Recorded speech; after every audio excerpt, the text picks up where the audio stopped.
বিশ্বকাপ খেলা না খেলা নিয়ে দোলাচলে বাংলাদেশ ক্রিকেট বোর্ড। বিসিবি পরিচালক এম নাজমুল ইসলামের দাবি, এখনও তারা আগের অবস্থানেই আছেন। শুধু তাই নয়, বিশ্বকাপ খেলতে না পারলে ক্রিকেটাররা যদি ক্ষতিপূরণ দাবি করেন, সেই প্রসঙ্গেও বিস্ফোরক মন্তব্য করেছেন বিসিবি পরিচালক।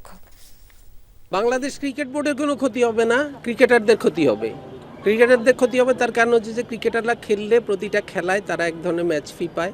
তারা এক ধরনের খেলায় যদি কেউ পার্টিসিপেট করে, যদি ম্যান অফ দ্য ম্যাচ হয় অথবা কোনো ধরনের বিশেষ যদি তাদের কোনো পারফরমেন্স থাকে, সেটার জন্য আইসিসি নিয়ম অনুযায়ী, ম্যাচের নিয়ম অনুযায়ী তারা যা পাওয়ার সেটা পাবে। ওটা হচ্ছে একজ্যাক্টলি প্লেয়ারের পাওনা, সেটা বোর্ডের কোনো, এটার সাথে বোর্ডের কোনো সংশ্লিষ্টতা নাই। মানে বোর্ডের এখানে লাভ বা ক্ষতি কোনো কিছু নাই। বাংলাদেশ এখানে খেলুক বা না খেলুক, এখানে বোর্ডের লাভ ক্ষতির কোনো বিষয় নাই, অন্তত এই বিশ্বকাপের জন্য। ওরা গিয়ে যদি কিছুই না করতে পারে, তাহলে ওদের পিছনে আমরা যে এত কোটি কোটি টাকা খরচ করতেছি, আমরা কি ওদের কাছ থেকে ওই টাকা ফেরত চাচ্ছি নাকি? প্রশ্নটা তুলতেই পারবে না। না, কারণ হচ্ছে যে আমরা যে ওদের পিছনে এত খরচ করতেছি, বিভিন্ন জায়গায় গিয়ে ওরা কিছুই করতে পারতেছে না। আজ পর্যন্ত আমরা একটা বই শিক্ষা আনতে পারছি?